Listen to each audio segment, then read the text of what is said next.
Hello দোস্ত, কেমন আছো তোমরা? অনেকদিন পর একটা ট্রাভেলিং ভিডিও নিয়ে চলে এসেছি। তো কোথায় যাচ্ছি সেটা আগে বলবো। যেহেতু এটা মনসুন চলছে, তো যাওয়ার পথে রাস্তার সাইডে আমরা অনেক এরকম ছোট বড় অনেক ওয়াটারফল পেয়েছি, যেটা খুবই সুন্দর এবং অনেক ফটোশ্যুটও করেছি। তো আমাদের ময়নাগুড়ি থেকে ডেস্টিনেশনে যেতে সময় লেগেছে প্রায় 3 ঘন্টার মতো। ওপরে রাখা আছে আমাদের বাইকগুলো, কারণ বাইক আর নিচে নামবে না। পাশ দিয়ে বয়ে যাচ্ছে একটা নদী এবং তার পাশ দিয়ে আমরা হেঁটে যাচ্ছি নিচের দিকে। আমাদের অনেকটাই নিচে নামতে হবে। আমরা অ্যাকচুয়ালি ক্যাম্পিং করতে এসেছি। আমাদের সব সেট আপ আমাদের সাথেই রয়েছে, টেন্ট হেন তেন যেগুলো থাকে ক্যাম্পিংয়ের। তো খুবই স্টিফ রাস্তাটা রয়েছে, দেখতে পাচ্ছ। অনেক সিঁড়ি বয়ে বয়ে আমাদের অনেকটা নিচে নামতে হচ্ছে। নামার সময় খুব মজা লাগলেও ওঠার সময় কিন্তু হালুয়া শেষ হয়ে যায়, সেটা মাথায় রাখতে হবে। চলে এসেছি আমরা আমাদের গন্তব্যে, দ্য চুমাং রিভার নেস্ট। এটা একটা প্রাইভেট রিসর্ট যেটা চুমাং নদীর পাশেই রয়েছে। পাশ দিয়ে যেহেতু চুমাং নদী বইছে, তাই এর নাম রাখা হয়েছে চুমাং রিভার নেস্ট। শহরের কোলাহল থেকে অনেকটাই দূরে, নিরিবিলি পরিবেশে তোমরা যদি কিছু সময় স্পেন্ড করতে চাও তবে অবশ্যই এখানে আসো, ভালো লাগবে তোমাদের।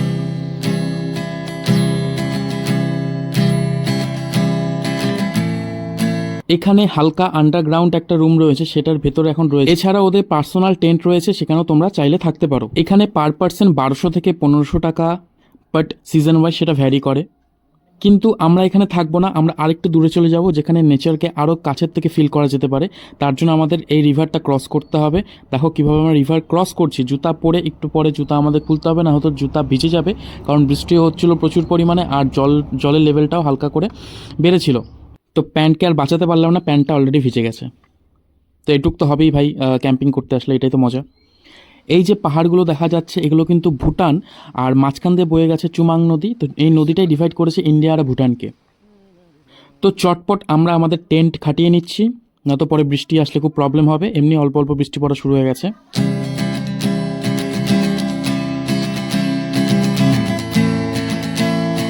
তো এরপর আমাদের একটা এরকম মোটা টাইপের লাকড়ির প্রয়োজন ছিল, পাশেই পেয়ে গেছে, সেখান থেকে কেটে নিলাম। সকাল থেকে যেহেতু অনেকটা জার্নি হয়েছে, তো আমাদের খিদা পেয়ে গেছে। একটু ফ্রেশ হয়ে আমরা খাওয়ার ব্যবস্থা করছি। আমাদের স্টোভ রেডি হয়ে গেছে, তো আমরা এখানে একটু পাস্তা করে নিচ্ছি, কারণ পেটে তো চুহাগ দৌড়াচ্ছে পুরো। তো খাওয়া দাওয়ার পর এখন স্নান করার পালা। তো পাশে যেহেতু নদী, এই চান্সটা তো মিস করা যায় না। সুন্দরভাবে একটা ন্যাচারাল সুইমিং পুলে ফিল আসবে। তো আমরা নেমে পড়লাম। প্রায় আমরা 1.5 ঘন্টা ধরে এখানে মজ মস্তি করেছিলাম, খুব ভালো লেগেছিল। এখানকার রুট তোমরা গুগলে পেয়ে যাবে। তো এভাবেই দিন শেষে রাত চলে আসলো, রাতের সেট আপও তৈরি হয়ে গেছে। আমরা ভাতের সাথে ডাল, আলু এগুলো একসাথে মিশিয়ে রান্না বসিয়ে দিয়েছি। খাওয়া দাওয়া করে এখন হালকা রেস্ট করতে হবে। এখন বাজে প্রায় 10টা। তো আমি এখন শুয়ে পড়েছি। তো টেন্টের ভিতরে রয়েছে, আমি এখন দেখতে পাচ্ছ এই হচ্ছে এখানকার সেট আপ। আর আমার যেহেতু রাত্রিবেলা, আর আশেপাশে হালকা ফালকা জঙ্গল রয়েছে, পাশে নদী রয়েছে, ওদিকে ভুটান রয়েছে। ভুটান আমাদের টেন্ট থেকে ডাইরেক্ট ভুটানের পাহাড়গুলো দেখা যাচ্ছে। যাই হোক, তো সেফটি পারপাসের জন্য জাস্ট এটা নিয়ে আসা। এটা লাকড়ি কাটার জন্য হেল্প হয়, অ্যান্ড সেফটি পারপাসও ইউজ করা হয়। তো এটা সবসময় কাছে রাখা প্রয়োজন। যারা ট্রেকিং করো তারা অবশ্যই জানো। তো আমরা দুজনে এসেছি। তো আমি এখন ঘুমিয়ে পড়বো, আমি কিছুক্ষণ ঘুমাবো, ও জাগনা থাকবে, দেন ও ঘুমিয়ে পড়বে, দেন আমি জেগে কিছুক্ষণ পাহারা দেবো। এভাবেই রাতটা কাটাতে হবে। ইন্টারেস্টিং ব্যাপার। সকালে উঠে আবার একটু টেন্টের ভিতর থেকে তোমাদের বাইরের যে ভিউটা সেটা দেখাবো। অসাধারণ ভিউ আশা করি পাওয়া যাবে, যদি মেঘলা আকাশ না থাকে তবে।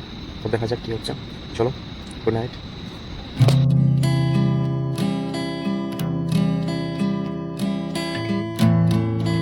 Good morning. তো কালকে রাতের ঘুমটা মোটামুটি ঠিকই হয়েছে, আর হালকা বৃষ্টি হচ্ছিল, হাওয়া হচ্ছিল, এক্সপিরিয়েন্সটা পারফেক্ট, অতিরিক্ত কিছুই হয়নি। তো আমি এখন টেন্টেই শুয়ে আছি, জাস্ট উঠলাম। তো চলো আমার টেন্টের ভেতর থেকে তোমাদের বাইরের ভিউটা দেখানো যাক।